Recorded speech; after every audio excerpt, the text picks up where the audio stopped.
Em nome do magnífico reitor da Universidade de Trás-os-Montes e Alto Douro, professor Carlos Alberto Sequeira, declaro aberta a sessão solene de atribuição do grau de doutor honoris causa ao Luís Francisco Valente de Oliveira.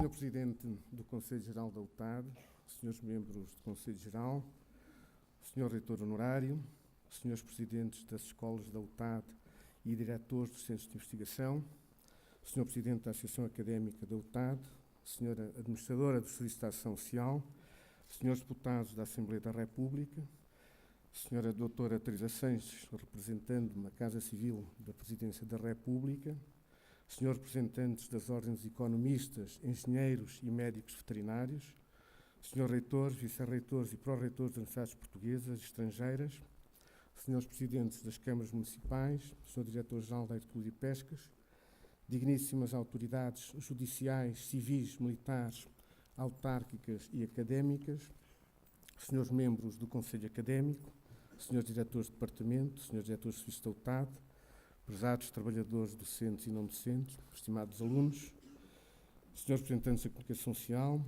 minhas senhoras e meus senhores, meus caros colegas.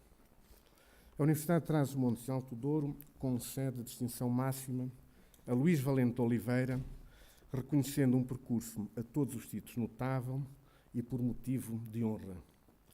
A outorga de insígnias de doutor honoris causa, iniciada em 1989 com Rude Lubbers, rege-se nesta academia por estrito protocolo, agora dobrado por este breve e intempestivo início, que foi, acreditem, uma tarefa árdua por tantas são as personalidades que, olhando para a plateia, seguramente, e reconheço que omiti. É que nos 25 anos de universidade, qualquer dos méritos e deméritos, ou não seremos todos mortais, dos novos pares, foram arguídos unicamente pelos padrinhos. Foi assim com António Lobo Antunes em 2007, Vaisal em 2011, Francisco Olazabal também em 2011, Manuel de Oliveira 2012 e agora com Luís Valente Oliveira nas intervenções dos professores Arlindo Cunha e Nuno Moreira. Mas, e não desvirtuando questões protocolares, atribuiu-me o Conselho Académico a responsabilidade de expressar perante todas estas instituições e todos estes colegas um reconhecimento muito particular à visão estratégica defendida à exaustão de uma universidade universal e assente numa inteligência coletiva com facetas e competências díspares e com raízes assentes numa sociedade concreta e também com necessidades e desafios bastante diversos. Os professores decanos Ana Maria Nazaré Pereira e Artur Cristóvão testemunharão a integração do colega no novo colégio de doutores pelo labor científico, pelo exemplo e intervenção cívica, pelo encantamento de um desenvolvimento e coesão sociais e creio, caro colega, que no compromisso que então adotou há longos anos, desta academia inicial, eu próprio, como outros colegas aqui presentes, viam também nesse seu compromisso as palavras de António Vieira. E ninguém se escuse, como escusam alguns, com a rudeza da gente e com dizer que são pedras, que são troncos, que são brutos animais, porque ainda que verdadeiramente alguns o sejam ou pareçam, a indústria, a graça tudo vence, e de brutos, e de troncos, e de pedras os fará homens. Gradativamente cumpriu-se esta universidade, sem escusas, como reafirma esta ampla representação institucional. Há, de facto, esperança nesta universidade e bem-ajam por não terem escusas. Muito obrigado.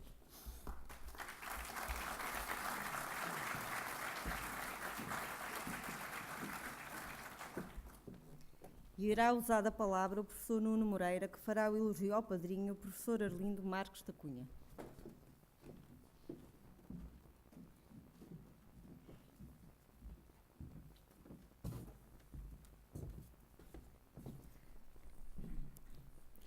Magnífico reitor, Excelentíssimo Sr. Presidente do Conselho Geral da Universidade, Dr. José Silva Peneda, ilustre homenageado, Professor Dr. Luís Valente Oliveira, ilustre padrinho da cerimónia, Professor Dr. Arlindo Cunha, ilustres individualidades aqui presentes, que me dispenso de repetir, o Sr. Reitor acabou de enumerar as diversas individualidades aqui presentes, que saúdo, caros colegas, caros alunos, caros funcionários, minhas senhoras e meus senhores. É uma honra para esta Academia a outorga do doutoramento honoris causa ao professor Dr. Luís Valente Oliveira, pessoa por quem eu, assim como muitos colegas da fase de construção desta casa, nutrimos elevada estima e consideração. Muito em particular, pelo relevante papel que assumiu na década de 80 do século findo, no projeto de desenvolvimento rural integrado de Trás-os-Montes, em que esta universidade esteve profundamente envolvida. É também uma honra para nós poder contar hoje com a presença do padrinho do doutorando nesta cerimónia, o professor Dr. Arlindo Marques Cunha, pessoa com grandes ligações e papel destacado na agricultura e na política agrária, que, entre muitas outras realizações que adiante referirei, presidiu o Conselho de Ministros da Agricultura da União Europeia, que aprovou a reforma da Política Agrícola Comum de 1992 e que, por outro lado, é um vitivinicultor, não do nosso Douro, mas da vizinha região do Dão. Arlindo Cunha, permita-me que o trate assim, nasceu em Tábua em 1950. Licenciou-se em Economia pela Faculdade de Economia da Universidade do Porto. Desenvolveu a sua atividade profissional na Comissão de Coordenação da Região Norte até 1986. Iniciou então um período de quase 2 décadas de intensa e muito destacada atividade política, em boa parte ligada ao setor agroalimentar que esta casa muito preza. De 1986 a 90, como secretário de Estado da Agricultura. De 90 a 94, como Ministro da Agricultura, Pescas e Alimentação, ocasião em que, como referi, presidiu ao Conselho de Ministros da Agricultura da União Europeia. De 94 a 2003, foi deputado ao Parlamento Europeu em 2 mandatos, nos quais assumiu diversas funções, de que refiro nomeadamente a primeira vice-presidência da Comissão Parlamentar de Agricultura e Pescas do Parlamento Europeu. Foi membro da Assembleia Paritária da União Europeia com os países ACP. Foi relator do Parlamento Europeu para reformas da Política Agrícola Comum da Agenda 2000 e a reforma de 2003.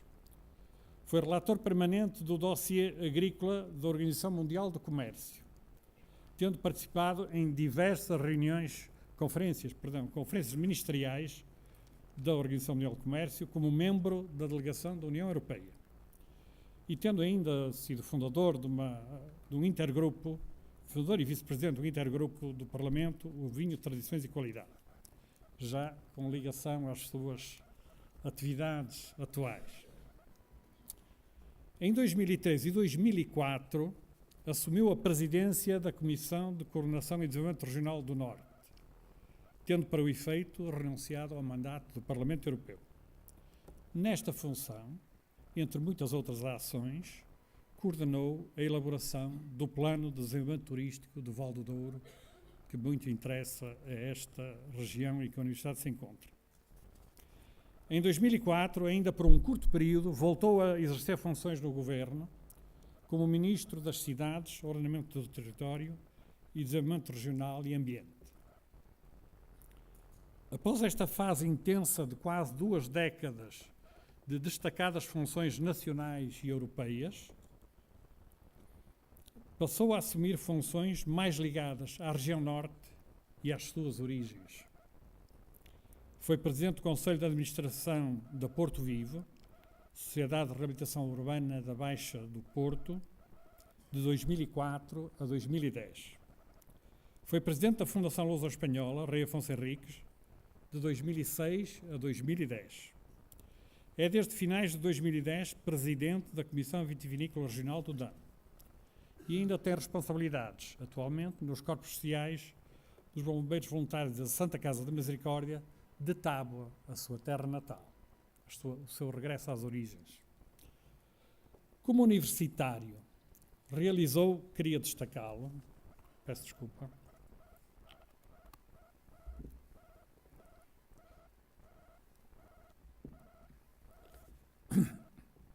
como universitário, começou por realizar uma pós-graduação, um Master of Philosophy, na Universidade de Reading, Reino Unido, em 1986.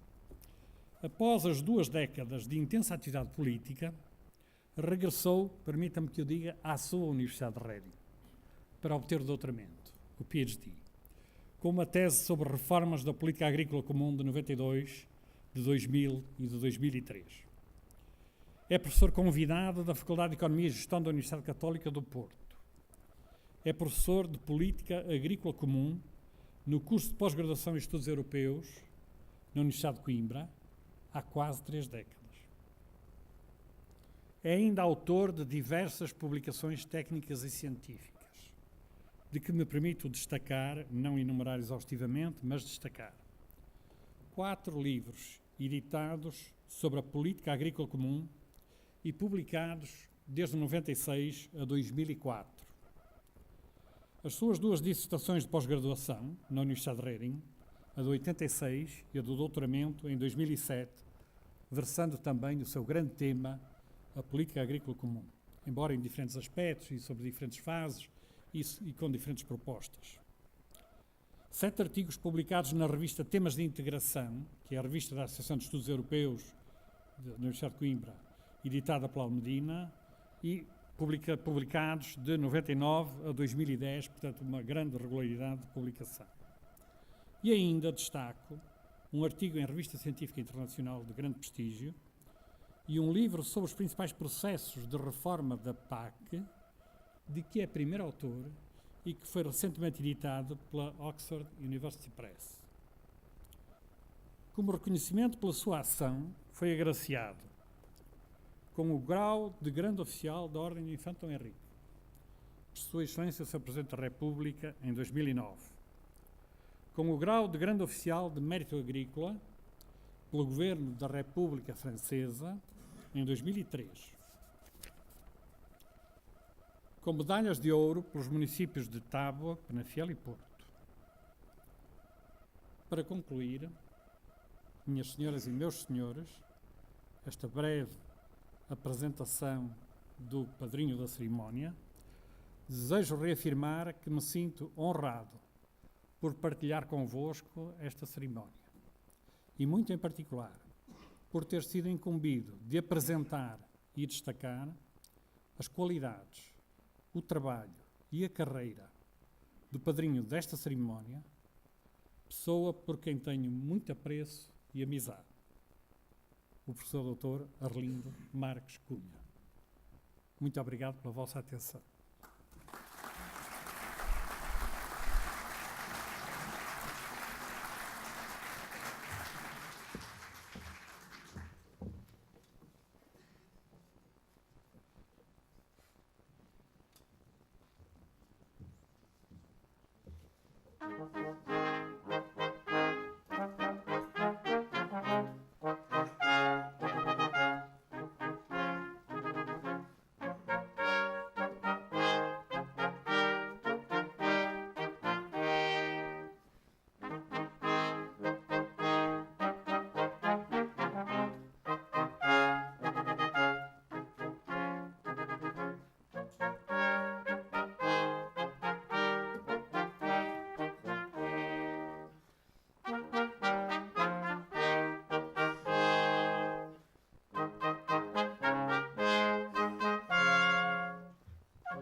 A sessão solene irá prosseguir com o elogio ao doutorando, enunciado pelo padrinho, professor Arlindo Marques da Cunha.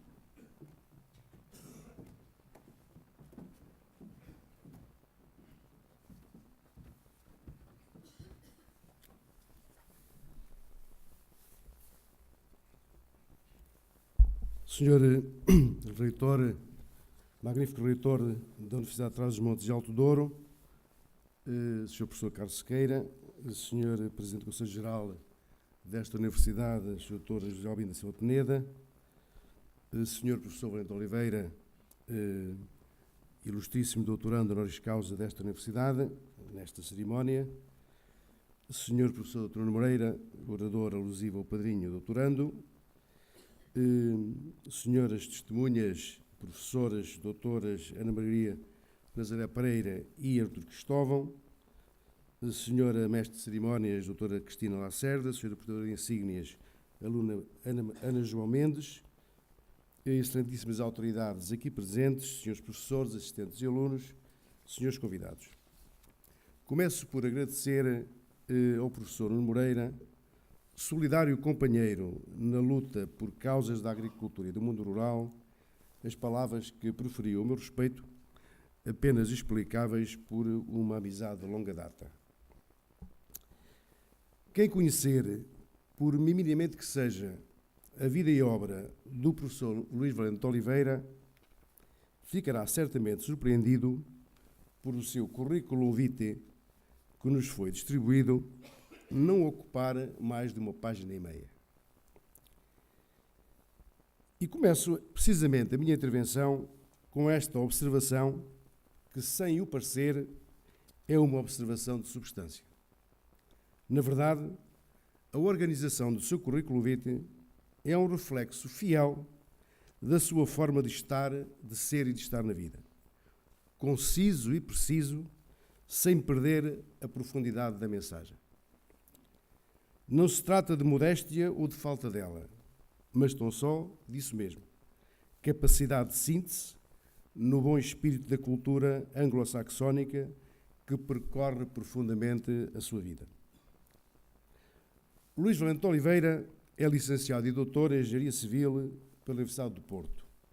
Pós-graduado em Planeamento e Desenvolvimento Regional pela Universidade de Haia, mestre em Planeamento dos Transportes pela Universidade de Londres e professor catedrático da Faculdade de Engenharia da Universidade do Porto durante a sua longa carreira académica. Foi presidente da Comissão de Planeamento da Região Norte. Em paralelo com esta sua carreira académica, foi fundador e primeiro presidente da Comissão de Regiões Periféricas Marítimas, presidente do Conselho de Fundadores da Casa da Música, membro do Conselho de Administração da Fundação Ressalves, vice-presidente e administrador da Associação Empresarial de Portugal, administrador da Fundação Luso-Americana para o Desenvolvimento, FLADA, entre muitos outros cargos que exerceu.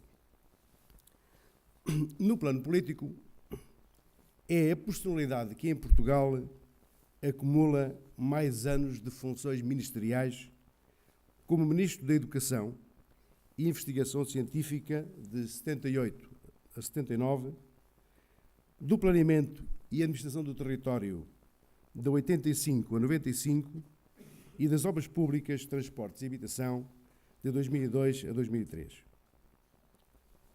Publicou mais de 2 dezenas de livros e mais de 2 centenas de artigos de matérias da sua especialidade, de que importa salientar apenas, a título de exemplo, os seguintes títulos: Esquemas teóricos e modelos de estrutura espaciais urbanos, blocos de notas sobre o muito que devemos fazer para preparar o futuro, regionalização, novas considerações sobre a regionalização e vários volumes sobre um título que é Desenvolvimento e Administração do Território. Em reconhecimento dos serviços prestados à sociedade e do seu singular mérito, foi condecorado com a Grande Cruz da Ordem Militar de Cristo, em 2004, com a Grande Cruz da Ordem do Infante Dom Henrique, em 1980, com a Grande Cruz da Ordem do Cruzeiro do Sul, do Brasil, em 87, com a Grande Cruz da Ordem de Honra da Grécia, em 2002, com o grau de Comendador da Ordem de Nossa Senhora da Conceição de Vila Viçosa, em 2002, e com a distinção de Cavaleiro da Legião de Honra da França, em 2008.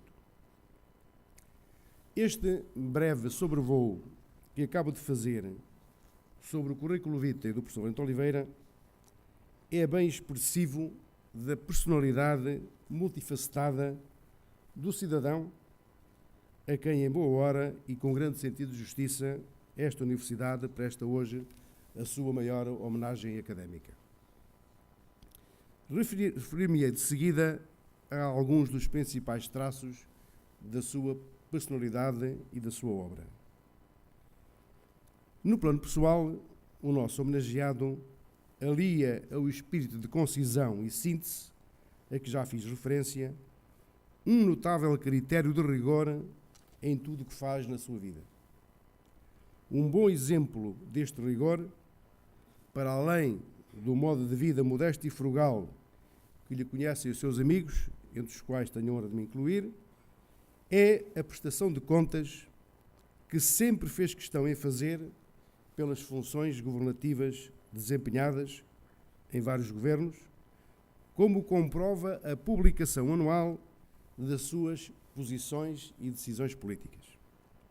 Guardo para mim, com zelo e carinho, com as respectivas dedicatórias, os 10 volumes dos seus discursos sobre o desenvolvimento e administração do território, publicados ao longo da década em que exerceu funções governativas nesta mesma área, entre 1985 e 1995, assim como o volume Obras Públicas, Transportes e Habitação, publicado em 2002, prestando contas do exercício da função de Ministro desta pasta.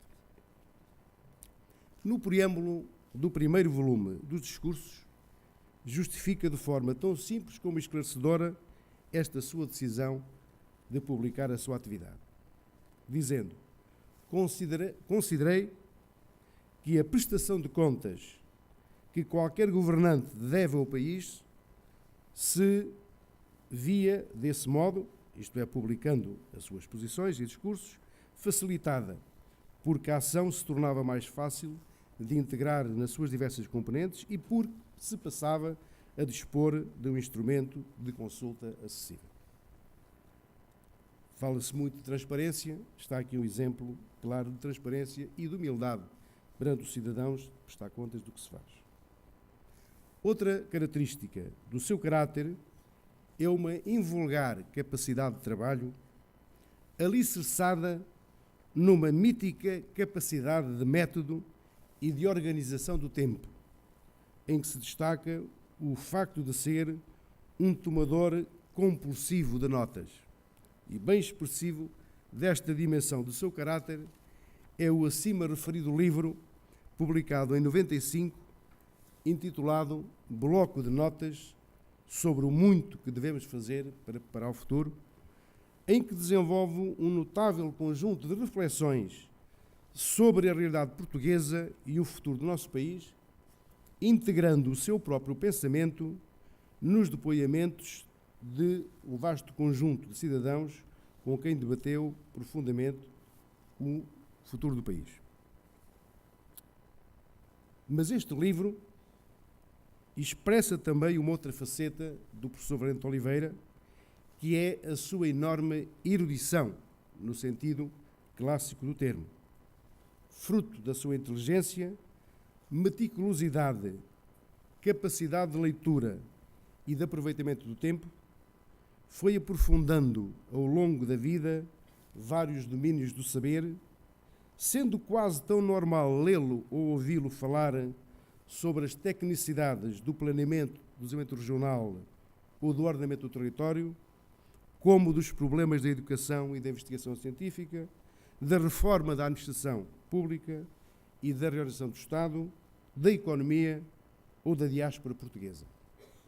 É, aliás, a respeito deste último tema, diáspora portuguesa, de lembrar o notável congresso que ajudou a organizar em 1985 sobre a sempre atual questão de os portugueses e o mundo, que teve como seu presidente o saudoso engenheiro Paulo Valada, então presidente da Câmara Municipal do Porto, distinto portuense e grande mentor da navegabilidade do Rio Douro. Ou de salientar também o seu domínio da história de Portugal, como atesta a publicação de 2008 sobre a abertura dos portos do Brasil em 1808, por carta régia assinada pelo príncipe regente Dom João. Ou ainda a coordenação geral do notável trabalho histórico-científico sobre o Porto e as invasões francesas, publicado em 4 volumes, em 2009, por ocasião dos 200 anos da segunda invasão francesa, protagonizada pelo General Sul, que teve o seu epicentro, como é sabido, na cidade do Porto e na região do Norte.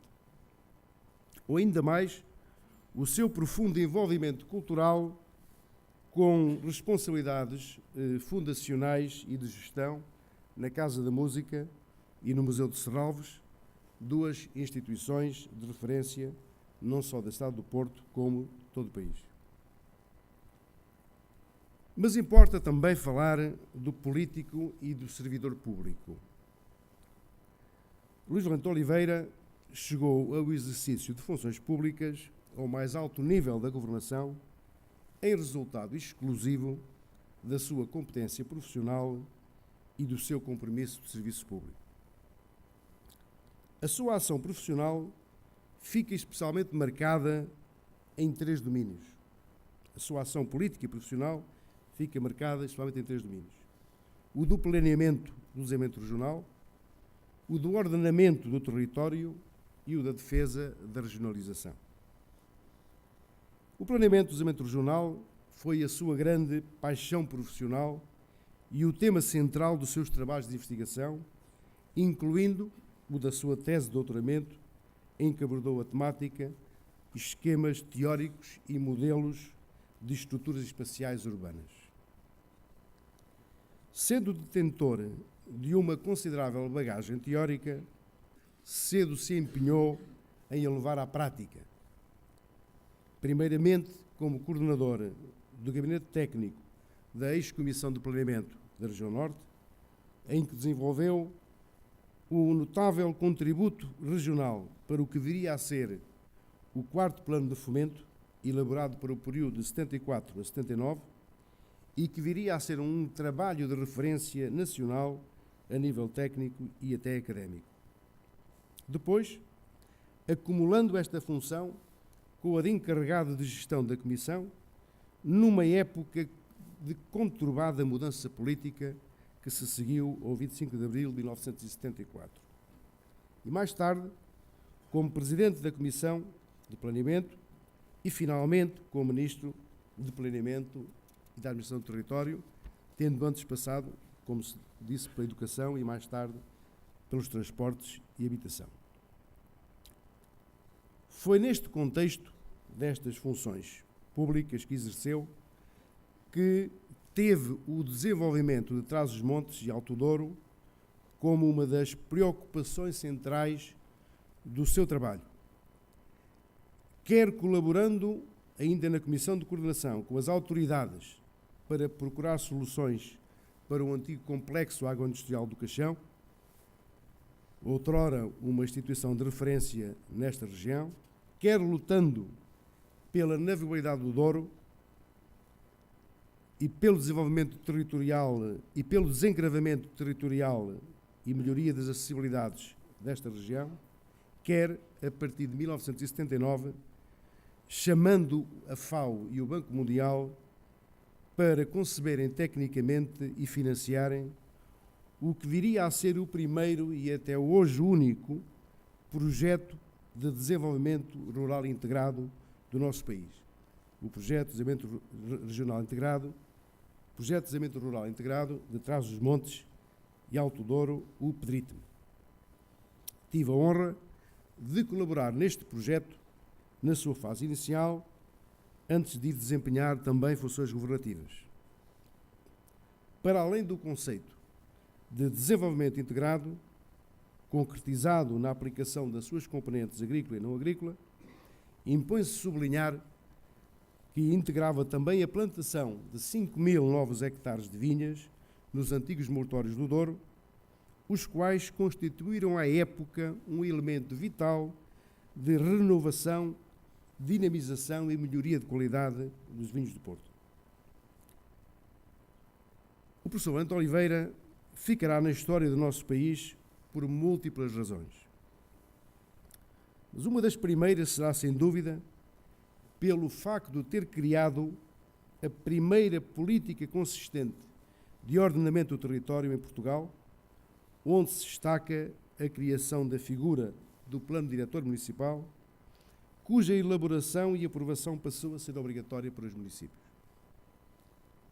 Sendo hoje evidente tratar-se de um instrumento para o desenvolvimento crucial e incontornável para o desenvolvimento harmonioso do país, importa lembrar, porque a memória dos homens é infelizmente bem curta, de que só com muito sacrifício e obstinação conseguiu levar por diante esta política, vencendo os lobbies e interesses estabelecidos, para quem a existência de um plano ordenador constituía uma séria ameaça ao exercício discricionário do poder. Importa, como testemunho do que acabo de referir, lembrar as suas palavras de 1992, publicadas no 8º volume de seus discursos. Passo a citar: a elaboração por todas as autarquias locais de planos de ordenamento do seu território foi olhada no princípio com alguma incredulidade. Ainda o é em certos meios, porque me surge uma vez e outra a pergunta, feita em tom de dúvida, se é ou não é mesmo para cumprir o que está estabelecido. A resposta é que as sanções ver-se-ão agravadas no futuro para aqueles que quiserem conservar-se à margem de um movimento que, afinal, traduz a nossa inserção em fases avançadas do processo de desenvolvimento. A regionalização continuará a ser a grande causa perdida de algumas gerações aqui presentes, incluindo o professor Valente Oliveira, a minha própria e do Presidente do Conselho Geral desta Casa, o Dr. Silva Peneda, que nessa causa, militámos cívica, política e profissionalmente de forma muito intensa. Se houve alguém que dedicou a sua vida à teorização, defesa e pedagogia deste sistema descentralizado do governo, esse alguém foi o nosso homenageado de hoje. Não apenas pela sua prática profissional de quase 15 anos na Comissão de Planeamento da Região Norte, nem pelas obras ímpares de referência que publicou em 96 e 97, com os títulos, respectivamente, de regionalização e de novas considerações sobre a regionalização, mas por ser um dos raros casos de um político que é regionalista antes, durante e depois de sair do exercício de funções no Governo Central.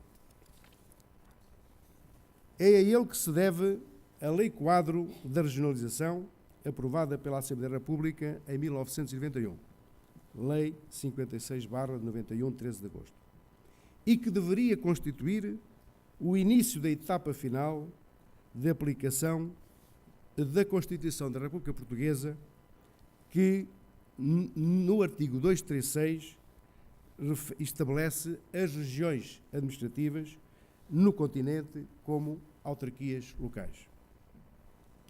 Refere a esse respeito, no discurso de apresentação desta proposta de lei no Parlamento, que, passo a citar, o desenvolvimento gradual do processo de regionalização deverá constituir uma tarefa nacional. E é, de facto, numa perspectiva de Estado, que avançamos para um passo com maior importância histórica, nunca antes ensaiado na prática. Trata-se de dizer a uma parcela da nação que tem uma unidade secular que exibe as mais antigas e estáveis fronteiras do mundo e que não padece de nenhuma crise de identidade, que, em nome da eficácia das funções que ao Estado incumbem, instituir-se-ão órgãos do Governo que serão responsáveis pelas soluções que eles julgarem mais adequados e que, dentro da unidade nacional, podem matizar diferenças quanto às prioridades definidas e quanto às formas de desempenhar essas funções e de afetar os dinheiros públicos que vierem a administrar. Fim de citação. Mas, quando preparou meticulosamente a fase final desta etapa, com a posterior proposta de regulamentação da referida lei, quadro, quis a ironia do destino, ou de qualquer outra força que não consigo decifrar, que fosse o seu próprio partido a chumbar o avanço final para a concretização desta estruturante promessa da Constituição. Finalmente, uma nota pessoal. Conheci o professor Valente Oliveira através do nosso comum amigo José da Silva Peneda, meu monitor no 5º ano da Faculdade de Economia da Universidade do Porto e, à época, calculador da Comissão de Planeamento enquanto estudante trabalhador. De esclarecer para as gerações mais novas que um calculador era alguém que fazia cálculos e quadros estatísticos, ou seja, o que hoje fazem o programa Excel e os computadores. Portanto, temos ali um computador. Fui assim trabalhar para a Comissão de Planeamento no que viria a ser a grande universidade da minha vida. Tendo sido aqui colegas durante 10 anos, magníficos, continuámos a sê-lo por quase outros tantos no exercício de funções de governo em Lisboa.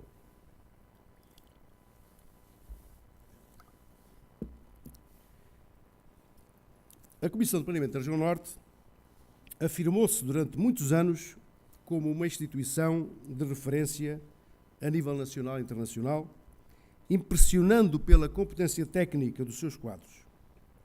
Não é por isso de estranhar que das suas fileiras tenha saído uma boa dezena de governantes de diferentes sensibilidades políticas. Não chegaram lá pelo currículo dos respectivos partidos, até porque a maioria deles eram independentes, mas pela sua competência técnica e profissional adquirida nesta instituição sob a liderança do professor Valente Oliveira. Minhas senhoras e meus senhores, vivemos uma época de alguma confusão sobre o perfil e os requisitos para ser um governante competente. Parece, por vezes, que tal atributo é incómodo para certas pessoas. O exemplo de vida e o sentido de Estado no exercício de funções públicas que nos dá o professor Valente Oliveira perdurará, porém, para além desses tempos e desses efêmeros entendimentos do que é política. Foi para mim uma indescritível honra ser seu padrinho nesta homenagem que a UTAD justissimamente lhe presta. As minhas felicitações, por isso, à Universidade, na pessoa do Sr. Reitor, e, finalmente, os merecidos parabéns ao homenageado. Muito obrigado.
Vamos, de seguida, proceder à concessão do grau de doutor honoris causa.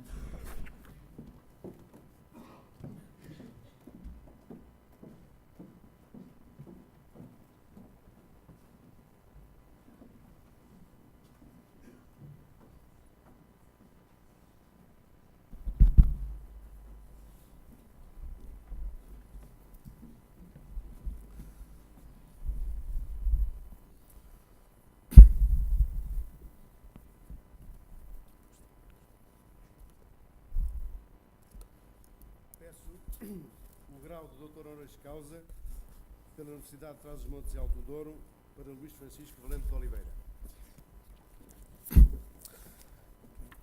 Eu, Carlos Alberto Sequeira, reitor da Universidade de Trás-os-Montes e Alto Douro, com a autoridade que me foi concedida pela Academia, proclamo Luís Francisco Valente de Oliveira, doutor honoris causa por esta Universidade, pelos relevantes serviços prestados a Portugal e à região de Trás-os-Montes e Alto Douro em particular.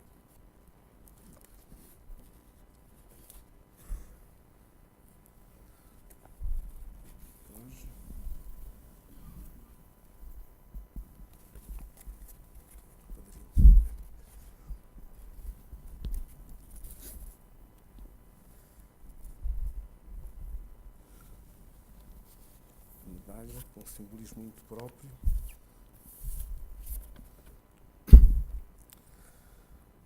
Ao centro,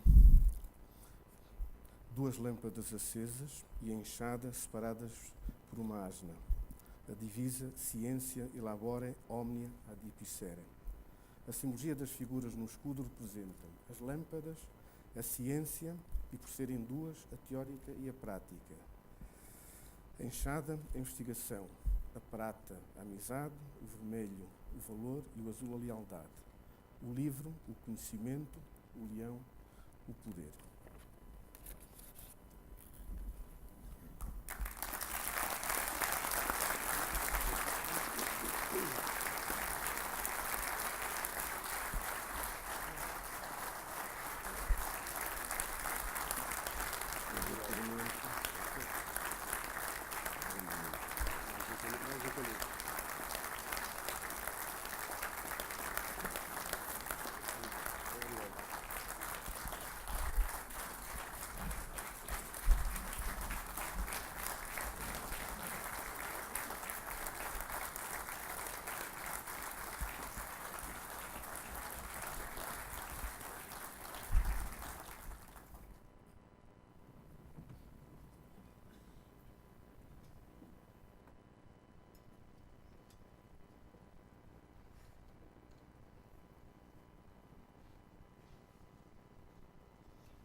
Irá usar da palavra a doutora Teresa Sanches, que fará a leitura de uma mensagem de Sua Excelência o Presidente da República.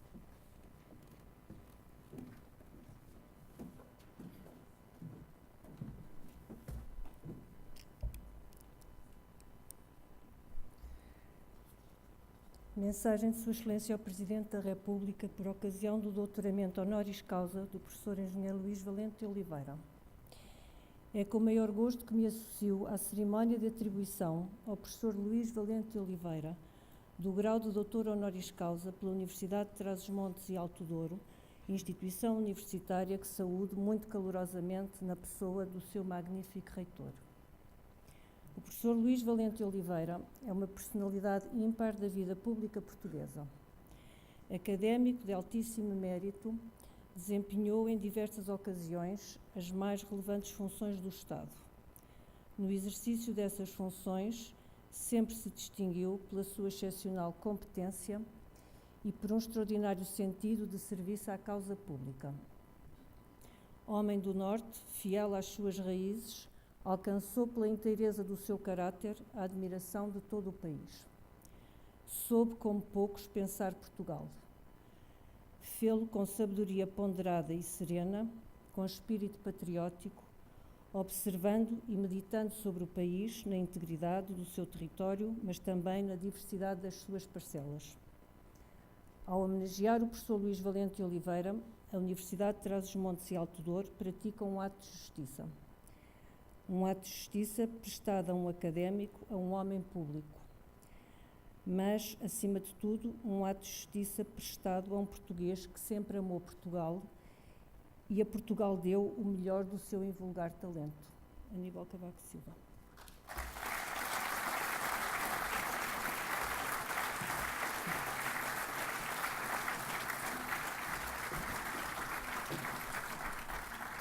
E irá usar da palavra o doutor honoris causa Luís Francisco Valente de Oliveira.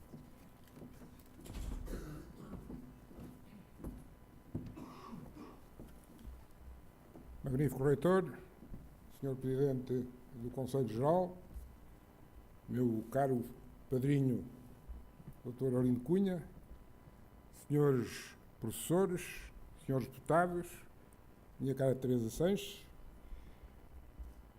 atuais e pretéritos autarcas, meus grandes cúmplices em muitas coisas, outros cúmplices, os antigos quadros da Comissão de Coordenação da Região do Norte, minhas senhoras e meus senhores, meus amigos. Mandam as boas regras que o agradecimento do doutorando seja uma curta e elegante intervenção. Quanto ao primeiro requisito, prometo cumpri-lo, porque não gosto de ser extenso, abusando da paciência de quem escuta. Não posso...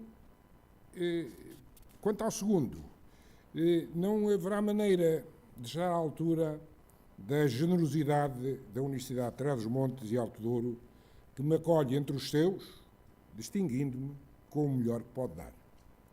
Não posso deixar de vos transmitir o manancial de recordações que o anúncio do Sr. Reitor suscitou em mim quando me comunicou a decisão da Universidade. Voltei a 1972, quando vim em trabalho para a primeira vez a Trás-os-Montes. Estava, como já foi dito, em preparação do 4º Plano de Fomento e eu tinha sido designado para desempenhar o cargo de relator do Grupo de Infraestruturas, que era suposto fazer propostas concertadas com as aspirações dos autarcas e integradas com as medidas que no setor produtivo haveriam de contribuir para o desenvolvimento da região do Norte. No governo de então, antes de 25 de Abril, degladiavam-se duas correntes. Uma que queria o desenvolvimento e, para isso, apoiava o levantamento dos problemas e dos recursos e acreditava nas virtualidades da elaboração de planos de desenvolvimento regional. Outra, que era nostálgica do ambiente rural da sua infância e que queria, a todo o custo, preservá-lo, porque era nele que se sentia bem. Chegava-se ao ponto de haver um ministro que patrocinava as reuniões com as instâncias locais e outro que proibia que elas se realizassem nas salas do governo. Estava-se a viver um tempo de fim de regime, em que as contradições eram patentes e alguns atores vacilavam. Mas foi então que se começou a proceder ao inventário do que era preciso fazer para impulsionar o progresso de Trás-os-Montes. Eu estava em vésperas de prestação de provas de doutoramento na minha escola, a Universidade de Porto. E tinha ainda recente uma experiência única numa instituição holandesa, onde havia recebido o enquadramento teórico do que então passou a ser a minha atividade prática. Na sequência da Revolução de 74, vi-me com responsabilidades acrescidas porque aos mais novos foram atribuídos encargos que eram grandes desafios. O novo programa era muito simplesmente construir um país novo. Todos os sonhos eram lícitos. O que se impunha era concretizá-los sem demora. Não se trabalhava de sol a sol, mas sim pela noite dentro. Não se pode imaginar como tudo era estimulante, mesmo contando com o fanatismo de certas forças que insistiam em importar modelos que não colavam com a nossa maneira de ser. Era preciso contar com a sua determinação e mesmo com a sua inteligência, porque sabiam muito bem o que queriam. Houve um propósito que poucos recusaram, ou pelo menos não tiveram força para contrariar: a construção de um poder local forte. Ao longo dos últimos 40 anos, o país mudou muito em termos materiais. Mas no domínio dos comportamentos, o que mais profundamente se alterou foi a relação das pessoas com os seus eleitos mais próximos. Há naturalmente muita coisa a aperfeiçoar, mas o facto de se admitir que as coisas foram sempre assim é sinal de que está bem enraizado o sistema. E, todavia, ele reclamou muito esforço de muita gente para chegarmos onde estamos hoje. Há, porém, uma certeza que devemos ter. Só a adaptação permanente pode assegurar uma evolução sem rupturas. Ora, isso só se consegue com cidadãos preparados e seguros de si, e inseridos numa sociedade de confiança, mas também de exigência e de transparência. Quem me ensinou a ver Trás-os-Montes foi um transmontano. E é por ele que quero começar as minhas evocações. O engenheiro António Carneiro era de Macedo Cavaleiros. Tinha feito o liceu em Bragança e emigrado para Lisboa. Mas vinha às suas origens sempre que podia. E conhecia todos os cantos e toda a gente. Viajei com ele pelos mais recônditos lugares. E pôs-me nas mãos muitos livros que me ensinaram a compreender as pessoas e a entender os seus anseios. Por ele vieram o Abade Bassal, o Araújo Correia e muitos outros. Era um conversador admirável. Quando acabava o trabalho, começava um longo desfiar de recordações e de impressões. Fazia-se a avaliação do dia e a preparação do seguinte. Era uma lição interminável, dada sob a forma como só os amigos conseguem fazer. Nesse tempo, tardava-se a ir de um lugar a outro. Viajava-se de noite para poupar tempo. Algumas vezes eu dormitava, mas acordava com o cheiro da esteva quando chegava ao Douro ou à terra quente, porque aqui tudo é sutil, apesar da dureza das pedras. O revestimento do papel das autarquias locais reclamava tempo. Tempo para conhecer os intérpretes, tempo para saber para onde queriam ir, tempo para os persuadir a adquirirem escala, associando-se e aprendendo a agir de forma concertada. Mas ao fazer tudo isso ganhava-se muito tempo, porque se estabeleciam relações de confiança. Foi isso que me permitiu fazer quase tudo o que veio a seguir, a confiança. Quero deixar aqui registada uma palavra de muito apreço por todos os autarcas com quem trabalhei, desde os que integraram as comissões administrativas até aos eleitos que não recusaram esforços para melhorar a vida dos seus conterrâneos. Um dia, fui chamado ao Primeiro-Ministro, Francisco Balsemão, que tinha um desafio a fazer. Havia a possibilidade de contrair um empréstimo junto do Banco Mundial para ajudar a desenvolver a parcela mais remota do território nacional. Queria saber se eu me dispunha a coordenar um projeto que estimulasse a produção agrícola nesta área, o que eu disse logo que sim, mas também logo lhe disse que aceitava, mas fui adiantando que não me parecia suficiente só tratar dessa parte. O objetivo deveria ser o desenvolvimento e este teria de ser apercebido pelas pessoas através da melhoria das suas condições de vida, que obviamente não eram famosas nessa altura. Tinha de se integrar uma componente agrícola com uma outra não agrícola, ficando a segunda muito a cargo dos autarcas que eu bem conhecia e com quem sabia poder contar. Logo ficou ali batizado o Projeto de Desenvolvimento Rural Integrado de Trás-os-Montes. Na altura, o montante do empréstimo, um pouco mais de 100 milhões de dólares, pareceu-me imenso. Foi pouco. Porque as ideias vinham de todos os lados e quis-se mexer em tudo. Nos regadios tradicionais, em novos regadios, na produção de leite, de cereais, da floresta, no Planalto, nos vales submontanos, na Terra Quente e no Douro. Tinham de ser desenvolvidas fórmulas operacionais para uma tipologia limitada de casos. De outra forma, não se poderia coordenar nenhuma ação. A componente não agrícola não foi difícil. Como eu imaginava, os autarcas conheciam muito bem as necessidades das suas terras e estavam ansiosos por poder fazer obras para as satisfazer. Aí o limite era imposto pela parcela a eles destinada. A componente agrícola exigiu mais esforços. Era preciso dividir uma região muito heterogénea em algumas sub-regiões homogéneas, suscetíveis de serem abordadas pelos mesmos instrumentos de ação. O meu interlocutor para esse efeito era o diretor regional da Agricultura de Trás-os-Montes, que estava sempre acompanhado de técnicos muito sabedores em todos os assuntos que abordávamos. Eu sabia que sem eles nada era possível ser feito. Eles sabiam que eu talvez tivesse uma chave para concretizar muitos sonhos que haviam acalentado ao longo dos anos. Guardo uma grande recordação das intermináveis sessões em que eu fazia muito mais perguntas do que dava respostas. Todos eles tiveram muita paciência para comigo.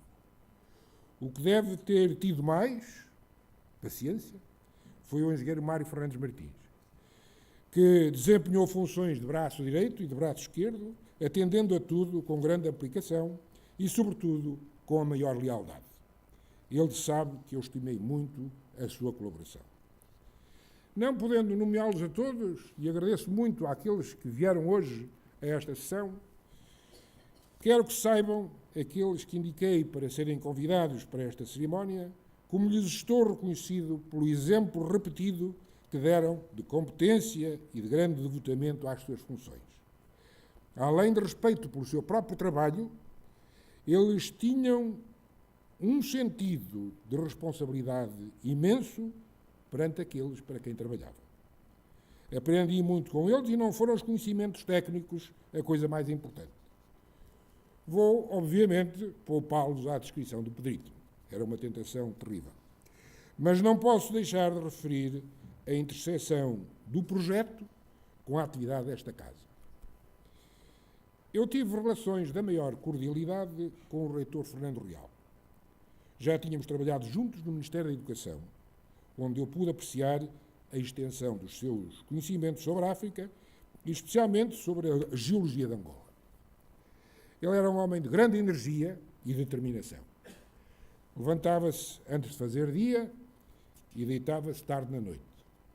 Se fosse preciso, manobrava um trator antes de ir dar aulas e não hesitava em meter-se no automóvel para ir defender os interesses desta sua casa, onde quer que fosse. Costumava convidar-me para eu vir aqui fazer exposições acerca do desenvolvimento da região e do país, especialmente em cursos para filhos de imigrantes, que ele organizava de forma exemplar. Recordo-me dos pavilhões pré-fabricados, onde este campus começou e nos quais beneficiávamos todos da excelente temperatura do princípio das tardes de agosto. Mas todos acreditávamos que era importante o que estávamos a fazer, e era. Mas, sobretudo, conversávamos sobre o desenvolvimento de Trás-os-Montes. Sempre estive convencido que sem inovação contínua não há progresso. Mas para haver inovação é preciso dispor de conhecimentos que se apliquem e que se estendam ao tecido produtivo. Propus-lhe que os jovens investigadores da instituição nascente escolhessem temas da sua preferência, mas aplicados às questões do desenvolvimento da produção agrícola, silvícola e pecuária. E sugeri-lhe também que o observatório do projeto aqui ficasse sediado. Tinham para isso de colher dados de natureza variada que caracterizassem a situação de partida e que fossem colhendo para a região de modo a acompanhar a sua evolução. Ele designou um jovem sociólogo e eu fui a Wageningen buscar um investigador sénior para fazer o acompanhamento da instalação da unidade de observação e transferir metodologias já testadas noutros lados, mas que tinham de ser adaptadas à extrema variedade dos 5 subprojetos que tínhamos em mãos. Para acompanhar os numerosos projetos de investigação que estruturavam os trabalhos iniciais dos jovens docentes e eram simultaneamente úteis ao projeto, foi constituído um júri formado pelos professores Apolinário Vaz Portugal, Carlos Portas e Lido Moreira, que reuniam para ouvir dos investigadores os avanços que iam alcançando e para fazer sugestões acerca do seguimento dos trabalhos. Foram esses os primeiros trabalhos de investigação conduzidos nesta casa e que estiveram na base de preparação de muitos dos seus docentes. O segredo de um projeto de desenvolvimento reside no aproveitamento múltiplo dos investimentos que se fazem. O conhecimento aprofundado sobre a base económica da região deveria ser difundido, mas, simultaneamente, servir para estruturar uma unidade que garantisse a autonomia da pesquisa de novos conhecimentos num processo que ganhasse movimento e permitisse a inserção da instituição numa rede internacional de pares que assegurasse que ela contribuiria para o avanço desses conhecimentos, mas que também beneficiasse do que os outros fossem investigando. Um projeto de desenvolvimento não deve visar somente o aumento da produção. Ele deve visar, sobretudo, as pessoas. Por isso era necessário ter um observatório que se focasse na evolução das suas condições de vida. Mas não se pode esquecer o reforço institucional, as instâncias autárquicas, os serviços, as escolas, a universidade, as instituições de apoio e de regulação económica, as associações empresariais, etc. Deve sempre procurar assegurar a colaboração da malha institucional que já existe e reforçá-la. Se algumas das unidades dessa rede não estiverem em posição de aderir porque já não têm energia ou por qualquer outro motivo, então devem ser afastadas. Porque causa sempre dano quem não se deixa envolver ou quem contraria um processo. Mas o princípio permanece. Deve sempre aproveitar-se um projeto de desenvolvimento para atualizar e robustecer as instituições existentes, porque elas representam uma riqueza representativa e instrumental inestimável. O segredo consiste em transformá-las em cúmplices. Como sempre sucede em todos os planos, houve algumas componentes que correram melhor do que outras, mas em algumas, como é o caso do Douro, ainda antes do fim da primeira fase, foi necessário negociar um segundo empréstimo porque a adesão ultrapassou o expectável. Só se teve de parar essa relação virtuosa com o Banco Mundial por termos aderido às comunidades europeias, deixando por isso de ser elegíveis para os apoios do primeiro. Como sempre acontece, as dificuldades do passado já foram esquecidas. Temos de enfrentar agora o desafio do futuro. Naturalmente, robustecidos pelo caminho já feito. O que nunca se deve perder é a ambição. Mas ela deve ser esclarecida pelo conhecimento das coisas, das situações, das pessoas e do mundo. Cada vez o nosso palco é maior e, por isso, cada vez mais exigente. O papel dos centros de saber assume, assim, uma relevância e uma responsabilidade determinantes da nossa capacidade para nos inserirmos na corrente do progresso e, sem isso, não se faz nada, nem se faz nada sem esforço. A ironia da situação reside no esforço desproporcionadamente maior que é exigido a quem dispõe de menos meios para avançar. Mas, se não o fizer, acabará por acumular atrasos, tornando o novo arranque mais difícil. Por isso, eu insistia na ambição, mas acompanhada de uma grande perseverança. Nada é capaz de substituir o esforço de cada um e a cooperação entre todos. O processo de desenvolvimento é sempre rodeado de escolhos. A força de ânimo é essencial para os ultrapassar. Sr. Reitor, permita-me uma palavra acerca do meu padrinho. Dele posso dizer com propriedade que o vi crescer em sabedoria. Começou a trabalhar comigo muito novo, praticamente recém-licenciado, e estávamos numa época em que havia muito pouco emprego, mas alguns meios que nos permitiam escolher os melhores e contratá-los. Por isso, ele foi trabalhar para a então Comissão de Planeamento da Região do Norte. Logo me impressionou a sua determinação, a sua vontade de aprender, a sua energia inesgotável e a sua força de caráter. Como aconteceu com alguns outros, propus-lhe que fosse completar a sua formação no estrangeiro. E ele foi para Reading, para a Universidade de Reading, como já foi aqui referido. Escolheu como campo de estudos a política agrícola comum.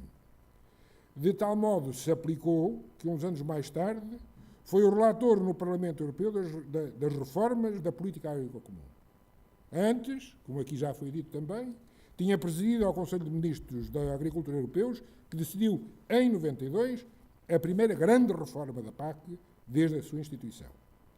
Foi o ponto de viragem mais importante que essa política experimentou. Entretanto, foi secretário de Estado e ministro da Agricultura, do Ordenamento do Território, das cidades, etc. Aprendi muito com ele nas matérias em que se tornou especialista. Por isso, me honra particularmente que ele me acompanhe como padrinho neste doutoramento numa universidade que foi orientada desde o princípio para a agricultura e para o desenvolvimento do mundo rural. Magnífico reitor, senhores professores, senhores investigadores, caros estudantes, meus caros amigos. Como puderam aperceber-se, os anos em que trabalhei para Trás-os-Montes deixaram muitas e gratas recordações. Foram tão ativos e absorventes esses tempos que muita gente ainda hoje está convencida de que eu sou transmontano. E isso desvanece-me, naturalmente. No final de uma daquelas reuniões que eu já invoquei dos jovens investigadores e o júri, a que me referi, o professor Carlos Portas, veio fazer-me um reparo, dizendo que eu os embaraçava. Eu fiquei preocupado. Disse ele: você deve abster-se de intervir, dando esclarecimentos. São os investigadores que o devem fazer. Você parece um deles. Quis a generosidade do Sr. Reitor que o meu comportamento, ditado pelo entusiasmo, deixasse de ser censurável, porque, afinal, passei hoje a ser efetivamente um deles. Estou-lhe muito grato por esse ajustamento que fez na minha carreira. Muito obrigado.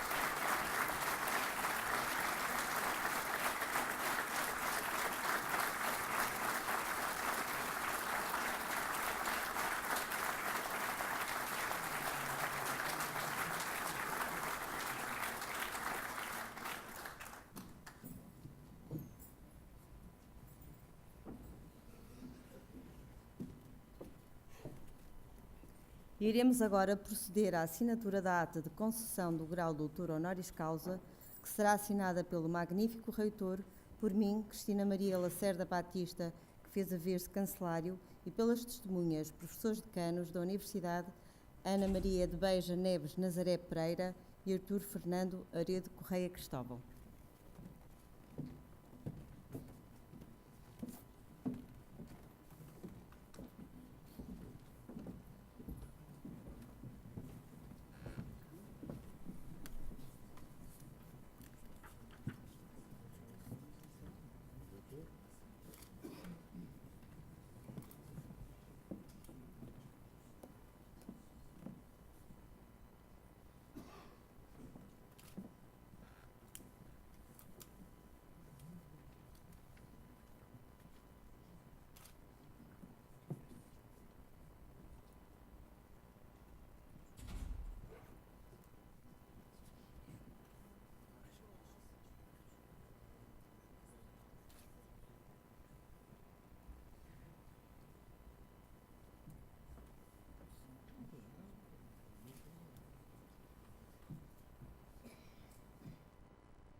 Em nome do magnífico reitor, declaro encerrada a sessão solene da atribuição do grau de doutor honoris causa.